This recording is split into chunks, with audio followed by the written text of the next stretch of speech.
Welcome to our tutorial on how to show your Vine profile on Twitter using your PC. Let's go through the steps together. To begin, click on your profile image, located at the top right corner of the screen. This will open a drop-down menu where you can access various profile settings. Next, find and click on the Edit Profile button in the top right corner. This will take you to the section where you can customize your profile information.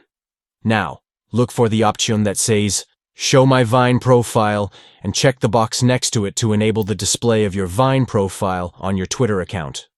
Once you've checked the box, click on the Save Changes button to apply the settings and save your updated profile information securely. By following these simple steps, you can easily showcase your Vine profile on Twitter using your PC.